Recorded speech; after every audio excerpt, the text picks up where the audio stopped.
Hi guys, now we're going to continue our conversation about transformations, and we're going to look at a few more things that we can do to functions to make them change a little bit. So the first thing I'm going to do is put in our parent function here. I think I'm going to use x squared first here. So here's x squared, and we're just going to look at what happens if I multiply that by a negative. So if I put negative in front of x squared, so remember last time we were adding and subtracting numbers, now we're going to be multiplying a few things. But notice here in my graph, if I multiply x squared by -1, it just flips it upside down. So this is called a reflection. And it's reflecting across the x-axis. So it reflects down and it just kind of rotates over that x-axis. So now let's take a look at what happens if I take another parent function. So maybe like x squared. What is it? Or sorry, not x squared. We just did x squared. What if I did the square root of x? So again, here's my parent function. Look, there's some of these out there.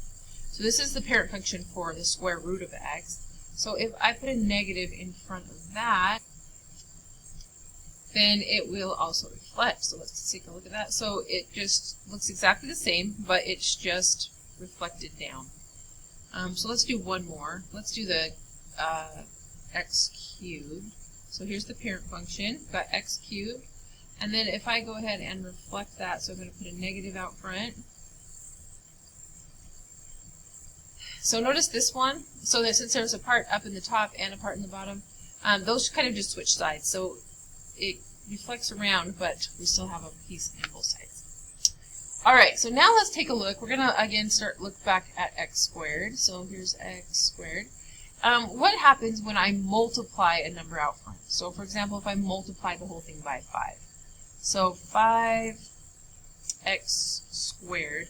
Notice that this purple one, the one that has 5 times x squared, that one is a lot skinnier.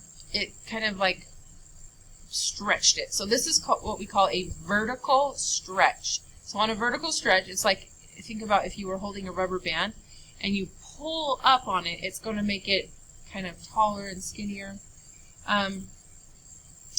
Now if I multiply instead by a fraction or a decimal between 0 and 1, so maybe like 0.25 x squared, when I do that, instead of getting skinnier, it gets kind of wider. So that one is called a vertical compression. So on a vertical compression, think of a marshmallow. So if you push down on a marshmallow from the top, it kind of gets fatter, right? It starts to like bulge out and it's getting flatter and wider. So that's the same kind of thing that's happening here when we multiply our function by 0.25. So this will work for any function. It doesn't just have to be quadratic. So let's look at a couple more of those. So we'll go ahead and clear this out. Now we're going to look at square root again. So let's take a look at what square root of x looks like when it has been stretched. So if I multiply a number out front before, like outside of the square root, right? It should stretch it. So see how it now is more steep? It's like if you took that rubber band and pulled up on it, it's just like bringing everything up. Now if I multiply it by a fraction or a decimal, I'm going to do 0.5 on this one. So 0.5 times the square root of x. See, now it's like you pushed down on it. It's like that marshmallow that you're pushing down. That's called a vertical compression. Okay, so let's look at one more. Let's see, which one should we do? Let's do the absolute value of x. So there's the parent function. Now if I multiply it, let's say by 6 on the outside, we're expecting it to kind of get taller and skinnier, right? We're expecting those sides to kind of move inward. Imagine just pulling up on a rubber band. So that's the black one right there, right? All right, now let's multiply the parent function by a fraction or decimal. Let's do 0.3 this time. So 0.3 times the absolute value of x. And see, now it's much wider. It's like someone pushed down on it, like pushing down on that marshmallow. All right, so what you're going to be asked to do next is you're going to be asked to look at some of these functions and decide what transformations have happened, both by looking at the equation and also by thinking about the graph, maybe like sketching some of the graphs. So let's do a couple of examples like that. Alright, so here our instructions are to name the parent function and the transformations.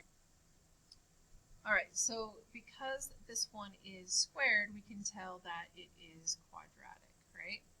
So first thing I would do here is just write down the word quadratic because that's the parent function. And now I want to say what transformations have happened. So I see that there's a -2 on the inside. Remember, inside lies, so that would go right 2. So when it says to state the transformations, you're just going to write down how it moved. The -1 on the outside, that's going to move us down 1.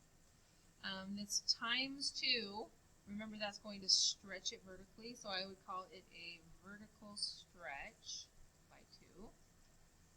And then that negative out front, I know that that's going to reflect it and make it so that it's opening downward instead of up.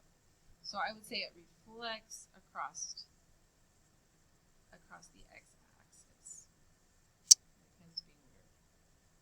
Across the x-axis.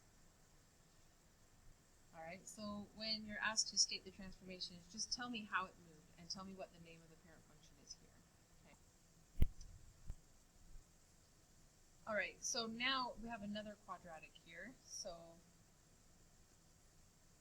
you would just write down again, what's the name of the parent function, quadratic.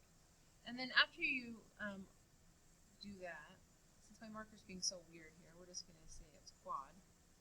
And then we're going to, again, state the transformation. So the +2 on the inside, it's going to make it go left 2, right? Inside lies. It's always left and right. The +4 on the outside is going to move us up 4. And then that 1/2 in the front, that times 1/2. So remember, that's going to be a vertical compression. So that is going to make it wider. We're just going to call it a V-comp for now because my marker's being weird. So a vertical compression. All right, let's skip ahead just a little bit, and we're going to we're going to sketch some graphs based on this. There we go. So let's skip ahead here. This might be a little too big. Here. All right, so now we want to use our knowledge of parent functions and transformations to sketch the graph. So first thing I need to think about is, what does the parent function look like? So this one is quadratic because it's squared, right? So I am going to be drawing a U shape. So think of that parent function that sits at 0, 0 is a U shape. So we're going to take that. The first thing we're going to do is this negative out front. So this actually does have an order of operation. So we should always do the things that are multiplied before we move it right or left or up or down. So the negative is just going to flip it upside down. The 2 is going to stretch it, so it's going to make it a little skinnier than it was before. You don't have to draw all of these. I'm just showing each step. Then we're going to go left 3 and down 4. So over here, we're going to go ahead and do that. We're going to go left 3. We're going to go down 4. Remember, it was reflected, so it's going to be upside down. And it was just a little skinnier, so we're not looking for exact points here, but we just want to make it a little more narrow than we normally would continue on down. So that's how we're going to draw the graphs. So we're going to just use what we know to do that. So let's do one more. Let's go away from quadratic. We've done too many quadratics. Let's see. Okay, I'll go back. All right, we're going to go ahead and do this one.